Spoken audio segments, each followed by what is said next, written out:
ભગવાનની કથા તો બહુ દૂર છે. ઘરમાં ભગવાનના મંદિરમાં આપણે દીવો ન કરીએ.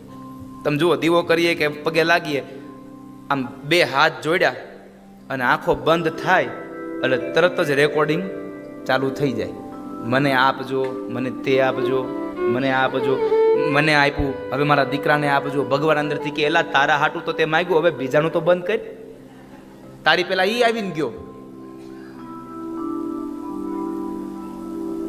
એટલે માણસ માગ્યા વગર ન રહે. એટલે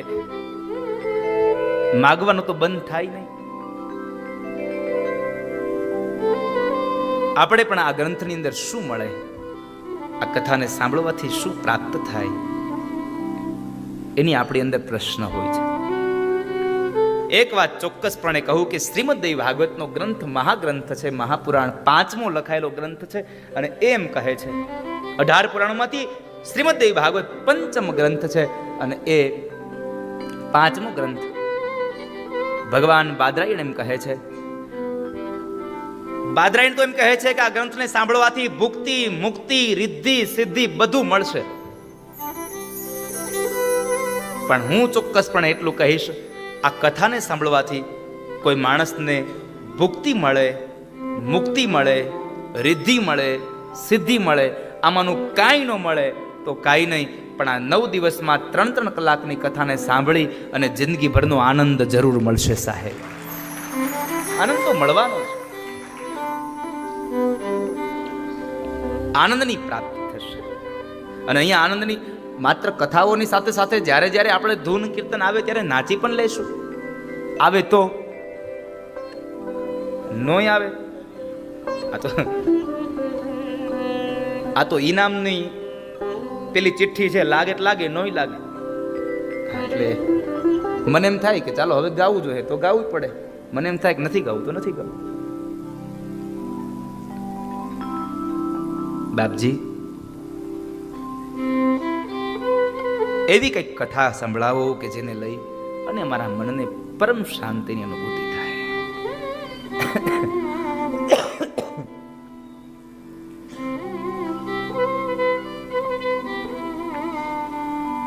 સાંભળો હે મહાભાગ, આપ સૌ લોકો અત્યંત ભાગ્યશાળી છો કે તમને જગતનું કલ્યાણ કરનારી એ મહાગાથા સાંભળવાની ઈચ્છા પ્રાપ્ત થઈ. એક વાત તો ચોક્કસ છે કે માણસ પોતાના માટે કંઈક માગે એ તો બરાબર છે, પણ એનો એક વાત તમને કહું કે માણસ ભગવાન પાસે પોતાના માટે માગે એ સ્વાર્થ છે, અને માણસ ભગવાન પાસે આ દુનિયાના વ્યક્તિઓ માટે માગે એ ભગવાનની પરમ ભક્તિ છે. એટલા આપણા કરતા બીજાઓ માટે માગશો તો ભગવાન સાથે સાથે તમને પણ આપ્યા વગર નહીં રહે. એટલે બીજા માટે માગવાનું ચાલુ કરો એટલે તમારું આપોઆપ મંગાઈ જશે. પણ આપણે તો હે ભગવાન હવનું હારું કરજો ને શરૂઆત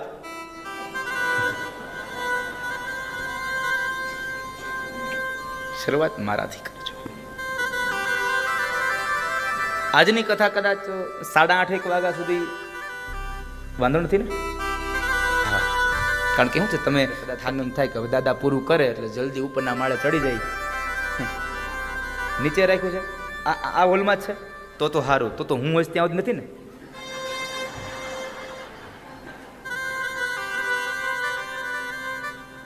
કે દાદા બંધ કરે ને તો હમણાં ઝપટ કરી લઈએ.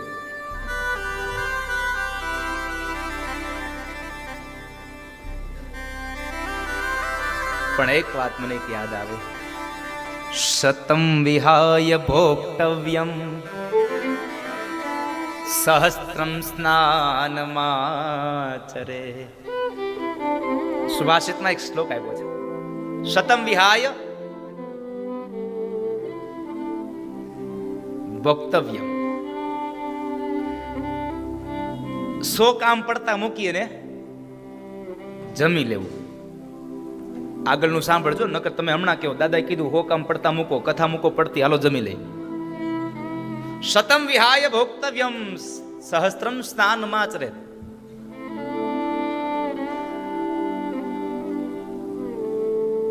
100 કામ પડતા મૂકીને જમી લેવું, 1000 કામ પડતા મૂકીને પેલા નાઈ લેવું. હા, નહીં તો શું છે, આમ તમે 1000 કામ પડતા મૂકીને નાવ નહીં ને તો અમુક ને પછી એમ થાય કે હવે આને અહીંથી વયો દે થારું.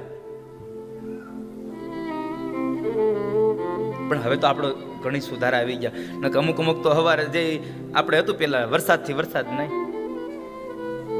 ચોમાસાથી ચોમાસું. શતમ વિહાય ભોક્તવ્યમ સહસ્ત્રમ સ્નાનમાચરેત.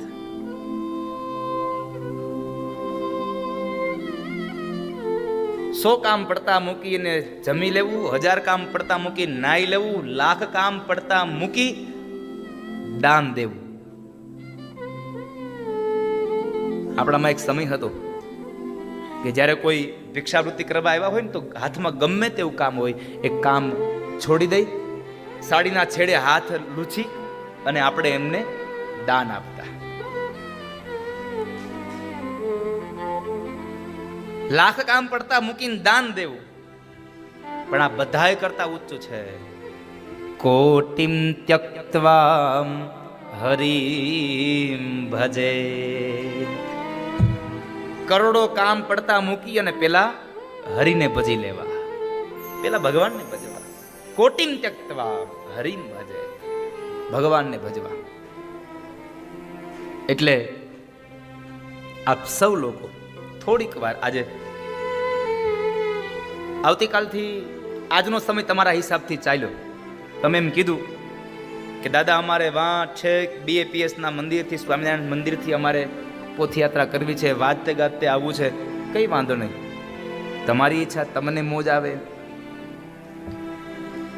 અમારે સ્વાગત ગીત કરવું છે, તમારી ઈચ્છા.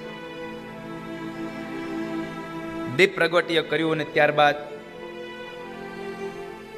કથાનો પ્રારંભ કર્યો.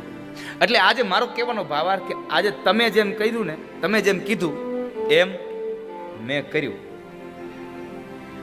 એક હાથથી લેવાનું અને એક હાથે દેવાનું. એટલે આજ તમે કીધું એમ મેં કર્યું. હવે 8 દી હું કહું એમ તમારે કરવાનું છે. 8 દી મારી વાત. એટલે આવતીકાલે આપણો સમય કથાનો 5 વાગ્યાનો કે 5:30 હે ને? 5:30નો સમય મારા માટે, તમારા લોકોનો સમય 5 વાગ્યાનો. કારણ કે આમે નિયમ છે ને કે આપણે મુસાફરી કરવી હોય, ટ્રેનમાં હોય કે પ્લેનમાં, કમસે કમ અડધો કલાક તો અગાઉ પ્લેટફોર્મ પર જવું જ પડે, નકર કાંઈ આપણી રાહ જોવે નહીં. એટલે એમ તમારે પણ અડધો કલાક અહીંયા ધર્મની ટ્રેનમાં બેસવાનું છે, ટિકિટ લેવાની છે. આમાં કંઈ મફતમાં નહીં જવાયો, તમને ટિકિટ લેવાની છે. અમારે બધા અહીંયા ટિકિટ માસ્તરો આવી જાય અહીંયા ટિકિટ બુકિંગ માટે. એ જે કઈ ધૂન ગવડાવે એ ધૂન ગાવાની, એટલે આપણી ટિકિટ આવી ગઈ, રિઝર્વેશન થઈ જાય, આપણું ઉપાધિ નહીં. એટલે અડધો કલાક તમારે વહેલું આવવાનું છે. સૌએ પોતાની જગ્યા લઈ લેવાની. 15-20 મિનિટ માટે તમારે ધૂન ગાશો. હું 5 વાગે જ નીકળી જઈશ. હા, ઘરેથી હું 5 વાગે જ નીકળી જઈશ. તઈ માંડ 5:30 પૂગઈ. હા, કારણ કે તમારે ઓલા બોડા વાળા એ ક્યાંથી ક્યાં ટર્ન મારે એનું કઈ નક્કી નહીં. એટલે અમારી ગાડી ધીમી ગતિ સલામતી. રાજુભાઈ,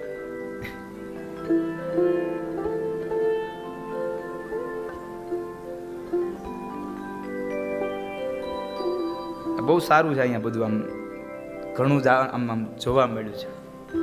એટલે તમારે લોકોને 5 વાગે અહીંયા આવી જવાનું. હું 5 વાગે મારા ઉતારેથી નીકળી જઈશ. તઈ માંડ 5:30 અહીં પહોંચીશ. અને કદાચ ટ્રાફિક ન નડે અને 15 મિનિટ વહેલો આવી જાય, તમને વાંધો હું? 15 મિનિટ મારું ગળું તૂટે તો 15 મિનિટ થોડીક વધારે કથા સાંભળીશું. એટલે 5:30 વાગે આવવાનો સમય મારો છે અને 5 વાગે આવવાનો સમય તમારો બધાનો છે. અને સાંજે 8:30 વાગ્યા સુધી કથા આપણી ચાલશે. 8:30 વાગ્યાની આજુબાજુ કથા વિરામ લેશે.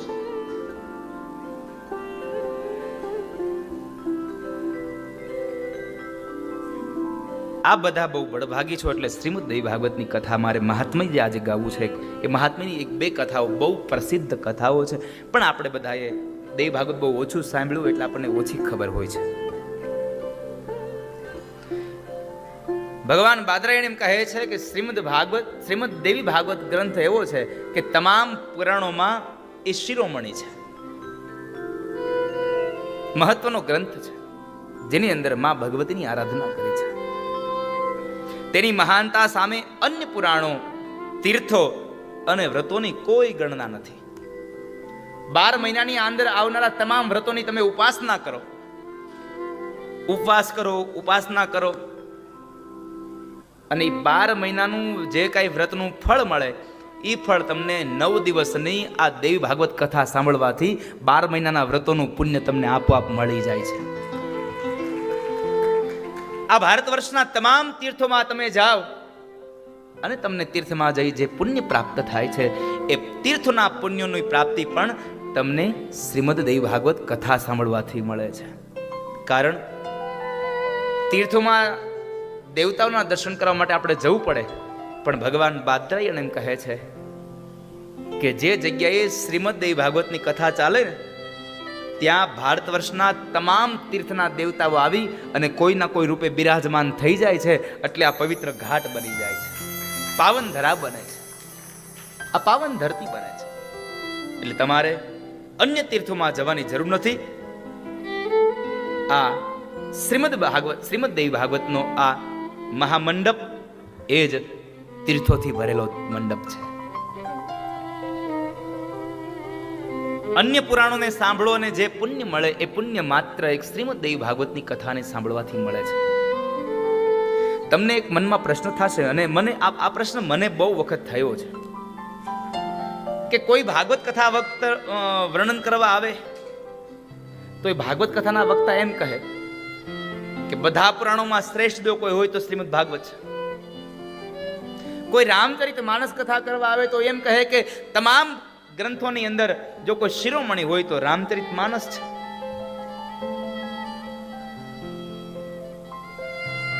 અને આજ હું એમ કહીશ કે તમામ પુરાણોની અંદર કોઈ શ્રેષ્ઠ શિરોમણી હોય તો શ્રીમદ દેવી ભાગવત છે. કારણ જેના લગ્ન હોય ને એના ગીત ગવાય. આ બહુ સીધી વાત છે. જેની કથા હોય, જેના લગ્ન હોય એના ગીત ગવાય. એટલે આજે દેવી ભાગવતની કથા છે એટલે આ માતાજીનું મહાત્મય ગાવાનો અવસર છે.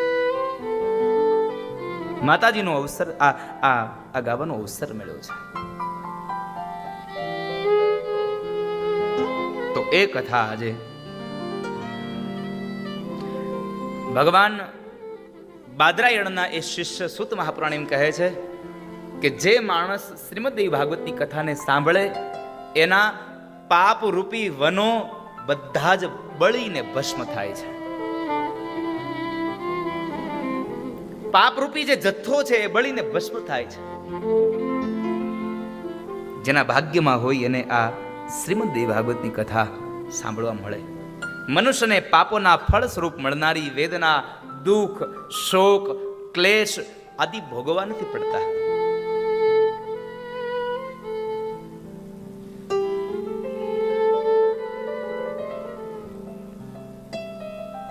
શ્રીમદ દેવી ભાગવતની કથાને સાંભળવા માત્રથી માણસના મૃત્યુનો ભય છૂટી જાય છે. બહુ મોટામાં મોટો પ્રશ્ન, આ ભાગવતને સાંભળવાથી શું મળે? આ દેવીના ગ્રંથને સાંભળવાથી શું મળે? આનો મૂળ લાભ શું? અને ભગવાન બોલ્યા છે શ્રીમદ ભાગવતમાં પણ કહ્યું અને શ્રીમદ દેવી ભાગવતમાં પણ કહ્યું કે જે માણસ દેવી ભાગવતની કથા સાંભળે એ માણસને મૃત્યુનો ભય છૂટી જાય છે. મારા શબ્દો પર બહુ ધ્યાન આપજો, નહીતર નહીં સમજાય. જે માણસ દેવી ભાગવતની કથાને સાંભળે એના મૃત્યુનો ભય છૂટી જાય છે. મૃત્યુ નથી છૂટતું. કોઈ પણ ગ્રંથને સાંભળશો તો મૃત્યુ નહીં છૂટે. મૃત્યુ તો આવવાનું જ, કારણ કે પરીક્ષિત રાજાએ 7 દિવસની કથા સાંભળી છતાં પણ મૃત્યુ આવ્યું, એમાં કોઈ પણ પ્રકારનો સંદેહ નથી. તો આપણે તો શું વિષાદ છીએ એની પાસે. એટલે આપણું મૃત્યુ તો આવવાનું જ, પણ એકમાત્ર ફાયદો છે કે મૃત્યુનો જે ભય છે ને એ ભયમાંથી આપણે છૂટી જશું. એટલે ભગવાન બાદરાયણ બોલ્યા છે, આલ વ્યાલ મુખ ગ્રાસ ત્રાસ નિર્ણાશ હે તવે શ્રીમદ ભાગવત કથા હરિશ્ચિતમ સમાશ્રયેત. શ્રીમદ ભાગવતની દેવી ભાગવતની કથા સાંભળવાથી ભગવતીમાં આપણું મન લાગી જાય છે. હરિશ્ચિતમ સમાશ્રયેત, આપણું મન એમાં લાગે છે. અને એ મન લાગવાથી એકમાત્ર ફાયદો એ થાય છે કે આપણું મન લાગવાથી આપણને મૃત્યુનો ભય છૂટી જાય. કાલ વ્યાલ મુખગ્રાસ ત્રાસ નિર્ણાશ હેતવે. કાલ વ્યાલ મુખગ્રાસ, જ્યારે કાળ આપણો કોળિયો કરતું હોય, આપણને લેવા માટે આવતું હોય, ત્યારે જે વેદનાઓ થતી હોય ને, એ વેદનાઓમાંથી આપણને મુક્તિ મળી જાય છે. એનો ભય ન સતાવે, એમાંથી મુક્તિ મળે. એટલા માટે લખ્યું કે તમને વેદના રૂપી જે દુઃખ થાય છે, એ દુઃખમાંથી પણ મુક્તિ અપાવવા માટેનો કોઈ જો શ્રેષ્ઠ ઉપાય હોય તો એ છે શ્રીમદ દેવી ભાગવત. જેમ સૂર્યનો ઉદય થવાથી અંધકાર નાશ પામે, તે જ પ્રમાણે દેવી ભાગવત પુરાણ સાંભળવાથી અજ્ઞાન, ચિંતા, આદિ, વ્યાધિ, કષ્ટ, વિઘ્ન અને ઉપાધિ નાશ પામે છે. શ્રીમદ દેવી ભાગવતની કથા સાંભળવાથી આદિ વ્યાધિમાંથી આપણને મુક્તિ મળે છે, ભુક્તિને મુક્તિ મળે છે. કારણ કે શ્રીમદ ભાગવત મહાપુરાણ, શ્રીમદ દેવી ભાગવત મહાપુરાણ આ સ્વયં ભગવાનના મુખારવિંદમાંથી નીકળ્યું છે. ભારત વર્ષમાં 2 ગંગાઓ વહે છે. એક ભાગીરથી ગંગા અને એક ભાગવતી ગંગા. 2 ગંગાઓ વહે છે. એ 2 ગંગાઓની અંદર ફરક એટલો છે કે શ્રીમદ ભાગવતી ગંગા, ભાગીરથી ગંગા છે, એ ભગવાન વિષ્ણુના જમણા પગના અંગૂઠામાંથી પ્રગટ થયા. અને શ્રીમદ ભાગવત કથા છે, જે ગંગા છે, એ ભગવાનના મુખારવિંદમાંથી પ્રગટ થયા છે. તફાવત એટલો છે, પેલી ગંગામાં તમે નાવા જાઓ કાશીમાં, હરિદ્વારમાં, તો તમને મુક્તિ મળે. એ ગંગામાં નાવાથી તમને ભુક્તિ ન મળે, ને માત્ર મુક્તિ મળે. પણ આ ગંગામાં નાવાથી માણસને ભુક્તિ અને મુક્તિ બેય મળે છે. એટલે કહ્યું ભુક્તિમ ચ મુક્તિમ ચ દદાસી નિત્યમ ભાવાનુસારેણ સદા નરાણામ. જેવો ભાવ રાખશો ને એવી ભુક્તિ ને મુક્તિ આ ગ્રંથ આપશે. એટલે ભુક્તિ ને મુક્તિ આપનારો ગ્રંથ હોય તો શ્રીમદ ભાગવત છે. જિંદગીમાં સેવા જેવો ગ્રંથ ભાગવત. એટલે શ્રીમદ ભાગવતમાં લખાયું સદા સેવ્યા શ્રીમદ ભાગવતી કથા યસ્યા શ્રવણ માત્રેણ હરિશ્ચેતમ સમાશ્રયેત. સદા સેવ્યા શ્રીમદ ભાગવતી કથા. ભાગવતી કથાનો તમે આરાધન કરો એટલે તમને એમાં ભાવ જાગે. આ ગ્રંથને સેવા જેવો, ઘરમાં રાખવા જેવો છે. અને આને સાંભળવા જેવો ગ્રંથ છે. આને સાંભળવાથી, આ શક્તિની ઉપાસના કરવાથી માણસ માત્રને મૃત્યુના ભયમાંથી છૂટાવી અને ભુક્તિ અને મુક્તિ બેય આપે છે. મૃત્યુનો ડર છૂટી જાય છે. માટે તમે દેવી ભાગવતની કથાને સાંભળો. આ ગ્રંથ એટલો મહાન છે, હું તમને એક જ ભાષામાં કહું કે ભગવાન બાદરાયણના એ શિષ્ય સુત પુરાણી શૌનકાદિક ઋષિ મુનિને એમ કહે છે કે મારા ગુરુએ 18 પુરાણો લખ્યા, એમાંથી 16 પુરાણો અમને વાંચવા માટે આપ્યા. અમને એમ કહ્યું કે તમે આનું ગાન કરો, આનો પ્રચાર કરો, આનો પ્રસાર કરો. પણ 2 ભાગવત એમણે એની પાસે રાખ્યા, એક દેવી ભાગવત અને એક શ્રીમદ ભાગવત. એ બેયનું ગાન પોતે કર્યું છે. એમાં પણ એ મહત્વની વાત જો હોય તો શ્રીમદ ભાગવત એને સુખદેવને આપી દીધું, પણ પોતાના દીકરાને પણ ન આપ્યું એવું કોઈ જો પુરાણ હોય તો એ માત્ર ને માત્ર શ્રીમદ દેવ ભાગવત. અને એ શ્રીમદ દેવ ભાગવત સ્વયં ભગવાન વેદવ્યાસે પરીક્ષિતના દીકરા જન્મેજયની પાસે જઈને ગાયું છે. આટલો મહાન ગ્રંથ છે કે જેને લખ્યું એને જ પણ પોતે ગાયું છે. નકર બને એવું લખનારો ગાય નહીં, ગાનારો સાંભળે નહીં, અને સાંભળનારો કોઈ દી પાછો ગાય નહીં. આપણી ભાષામાં કહું તો ખેતરની અંદર જે અનાજ વાવે એ લણે નહીં, લણે એ વેચવા જાય નહીં, વેચે ત્યારબાદ જે માણસ ખરીદે એ પાછો ઉપાડે નહીં, અને ઉપાડી અગે એ પાછો ખરીદી ન અગે. સમજાય છે મારી વાત? કોઈ માણસ 5 મણ ઘઉં લે, લીધું હોય એ જ માણસ માથા ઉપર લઈને જાય છે? ના, એ બીજાની પાસે લેવડાવે. અને જે માણસ 5 મણ ઘઉં લઈને ઓલાની ઘેરે મૂકવા જાય છે એને કોઈ દી એના હાટું 5 મણ ઘઉં લીધા હોય આવો પણ દાખલો ન હોય. આ બધું અરસપરસ છે. પણ અહીંયા ભગવાન બાદરાયણ એમ કહે છે કે મેં અન્ય ગ્રંથો બધાને આપ્યા, પણ શ્રીમદ દેવ ભાગવત મેં સ્વયં વાંચ્યું છે. એટલો મહાન ગ્રંથ છે કે એનો મહિમા પોતે ભગવાન બાદરાયણ ગાય છે. અને એ રાજા જન્મેજયે ભગવાન વ્યાસજી પાસેથી એ શ્રીમદ ભાગવતની કથા સાંભળી. એ કથામાં તો આપણા ભાગ્યમાં હોય તો કથા મળે, આપણા ભાગ્યમાં હોય તો રસ પ્રવાહ મળે. ઘણા લોકો અમારે એવું થાય, હું ગામડામાં સાંભળું, શ્રીમદ ભાગવતની કથા હોય ને એટલે શું હોય ખબર? બહેનોમાં બહુ નક્કી હોય, પેલા દિવસે નથી જવું તો ચોથા દિવસે જવું. હું કામ? એને તેથી નંદ ઉત્સવ છે, નંદ ભયો હોય ને તેથી જવાય. આજ તો હજી પહેલો દિવસ જ છે, એટલે પેલા દિવસે તો હજી કથા રગડ ધગડ હોય. રગડ ધગડ થાય તારું અમારું શું કામે? અમારી કથા રગડ ધગડે લાવ. અમારે દુર્ભાષમાં અમારે દગડ દગડ કરવાના.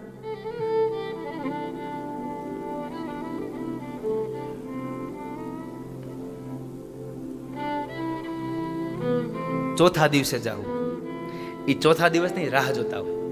પણ બને કેવું ખબર છે? બરાબર 1 દિવસ 2 દિવસ 3 દિવસ થાય, ચોથો દિવસ આવે ને અહીંયા બરાબર નંદ ઉત્સવ આવે ને એની ઘરે મહેમાન આવે. હા, એમ એની ઘરે મહેમાન આવે એટલે ચોથા દિવસે એ કઈ કથામાં આવી શકે નહીં. અહીંયા તો કથા માટે તમારે નંદ ઉત્સવમાં જવું હોય તો તમારે આગળના દિવસોમાં જવું પડે.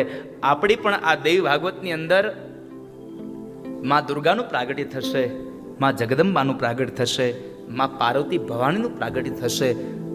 સૌથી શ્રેષ્ઠ વાત તો એ છે કે પરીક્ષિતના દીકરા જન્મેજયે આ દેવી ભાગવતની અંદર પણ એક વખત પ્રશ્ન કર્યો, બાપજી મને થોડી કૃષ્ણ કથા વર્ણવો ને. અને એ કૃષ્ણ કથા વર્ણવાને લઈ અને ભગવાન વેદવ્યાસે જન્મેજયને કૃષ્ણ જન્મોત્સવની કથા કરી. એટલે નંદ ઉત્સવ આપણે આવશે.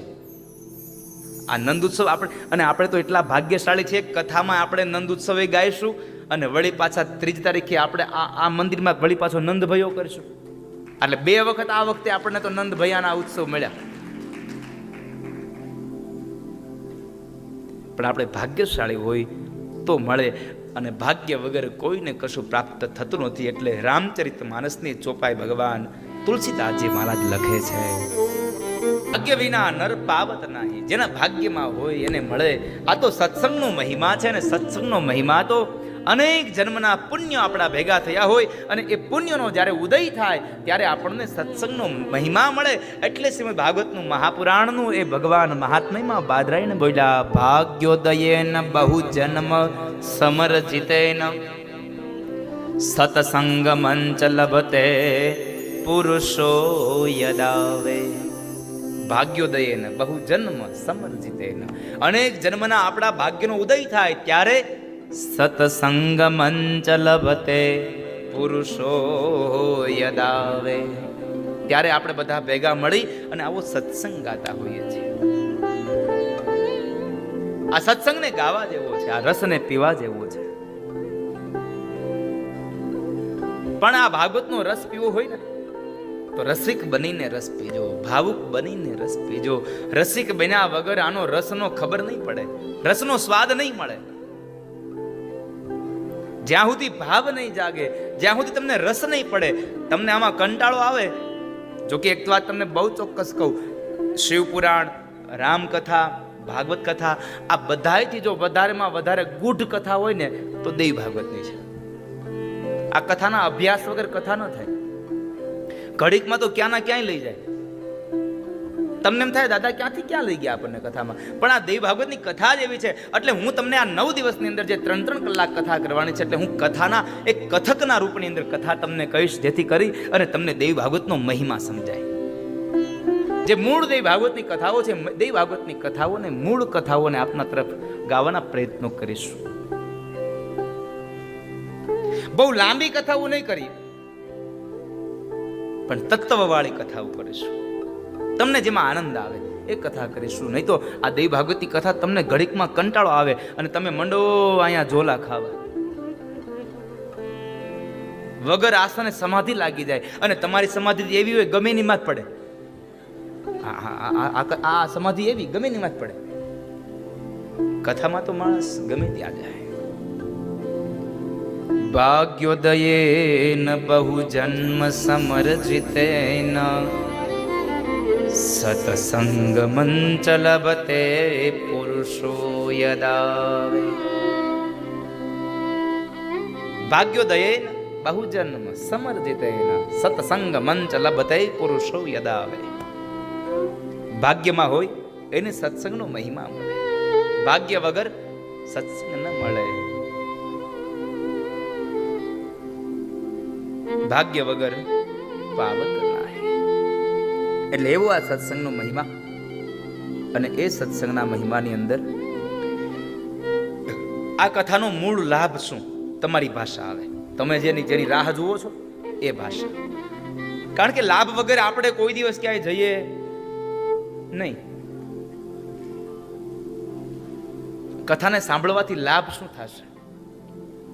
આવો પ્રશ્ન ભગવાન નારાયણને નારદે કર્યો હતો. તમે બધા આ કથા તો બહુ, જે હું કથા કરવા જઈ રહ્યો છું, જે વાત કહેવા દઉં છું, એ વાત તો તમે બધા બહુ સાંભળી છે. પણ જો ટાણે ગયા હોય તો, તમે સમયે પહોંચ્યા હોય તો, નકર આપણે તો એક જ વાત હોય, છેલ્લે જાશું. કેટલી વાર સાંભળવી? કઈ કથા?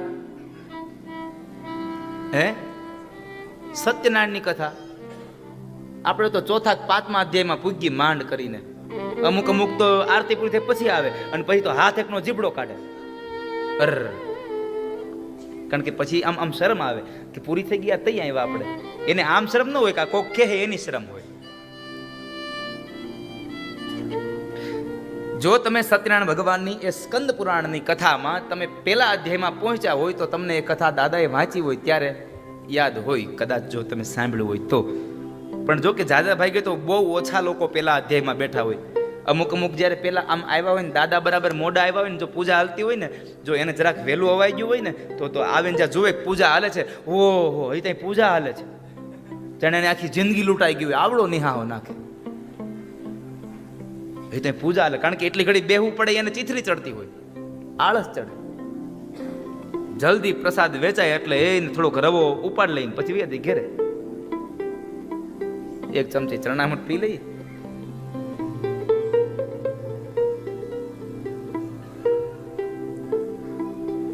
શ્રીમદ એ સત્યનારાયણ ભગવાનની કથામાં સ્કંદ પુરાણમાં પહેલા અધ્યાયમાં જ્યારે નારદજી આ મૃત્યુલોક ઉપર ફરવા નીકળ્યા, એમણે બધાને દુખી જોયા. બધાને દુખી જોયા એટલે તમારા મનમાં એક પ્રશ્ન થવો જોઈએ જે ભગવાન વિષ્ણુને થયો હતો કે કોઈક તો સુખી હોય ને. નારદજીએ જઈને ભગવાન નારાયણને કીધું, પ્રભુ આ દુનિયાનો તમામ જીવાત્મા દુખી છે, એને કંઈક એને સુખ મળે એવું કંઈક કરો. ભગવાન કહે છે, નારદ તમે કંઈક બોલવામાં ધ્યાન રાખો, બધાય થોડા દુખી હોય, કોક તો સુખી હોય. ના પ્રભુ એમાં કાંઈ નહીં. અરે પણ નારદ કોઈકને દીકરા હોય એનું સુખ હોય. પ્રભુ કોઈકને દીકરા નથી એનું દુઃખ છે. બરાબર, હાલો એ દુઃખી છે. પણ દીકરા ન હોય તો કોઈકની ઘરે સંપત્તિ હોય, એ સંપદામાં સુખી હોય. હા પ્રભુ એ વાત સાચી છે. કોઈકની ઘરે રૂપિયા છે પણ એની ઘરે એવું છે કે એની ઘરે દીકરા નથી પાછા. જેની ઘરે પૈસા હોય એની ઘરે દીકરા સારા ન હોય, દીકરા સારા હોય એની ઘરે પછી સંપદા ન હોય. અરે પણ નારદ, કોઈક ઘર તો દુનિયામાં એવું હશે ને કે જેની ઘરે દીકરા સારા હોય અને સંપત્તિ સારી હોય. હા પ્રભુ, એવું છે. તો એમાં શું વાંધો છે? તો કે એનું આરોગ્ય સારું નથી, એ બીમારનો બીમાર રહે છે, ડાયાબિટીસ થઈ જાય વારા ઘડીએ, અઠવાડિયામાં 3 દી અને બીપી મપાવા જવું પડે છે. અરે નારદ, પણ દુનિયામાં એકાદું ઘર તો એવું હશે ને કે જે ઘરની અંદર પૈસા હોય, સંતાનો સારા હોય, જેની અંદર એનું આરોગ્ય સારું હોય. હા પ્રભુ, આવું ઘરે જોયું. તો તમે કેમ કહો છો એ ઘરે સુખી નથી? એ ઘરે સુખી નથી કેમ? તો કહે છે પ્રભુ, એના ઘરની અંદર આરોગ્ય સારું, એના ઘરની અંદર દીકરા દીકરીઓ, સંતાનોમાં સંસ્કાર સારા, એના ઘરમાં રૂપિયો બહુ છે. તો પછી કે એને શું દુઃખ છે? એને સંતોષ નથી. બધું હોય પણ સંતોષ ન હોય સાહેબ. કેટલું ભગવાને આપ્યું હોય છતાં પણ સંતોષ ન હોય. એટલે પ્રભુ બધા દુઃખી છે, બધા દુઃખી છે. આ બધા લોકોનો દુઃખ દૂર થાય એવો કોઈ ઉપાય બતાવો. ભગવાન કહે છે સત્યનારાયણની કથા કરવાનું કહી દો. સત્યનારાયણની કથા કરવાનું કયો. વ્રત કરવાની વાત બતાવી એટલે નારદે પહેલો પ્રશ્ન કર્યો, ને એ તમે બધાએ પ્રશ્ન કરો ને એવો પ્રશ્ન નારદે ભગવાનને કર્યો. ને ભગવાન સ્કંદ પુરાણમાં બોલ્યા, કિમ ફલમ કિમ વિધાનમ ચ કૃતમ કૈને વતવ્રતમ. હે નારાયણ, પેલા તો મને એ બતાવો, કિમ ફલમ કિમ વિધાનમ ચ, આ વિધાન કરવાનું, આ કથા કરવાનું, આ કથા સાંભળવાનું, આ વ્રતની પૂજા કરવાનું ફળ શું મળે? જો ફળ નહીં મળે તો કોઈ દિવસ કોઈ વ્રત નહીં કરે. કિમ ફલમ કમ વિધાનમ ચ કૃતમ કૈને વતવ્રતમ.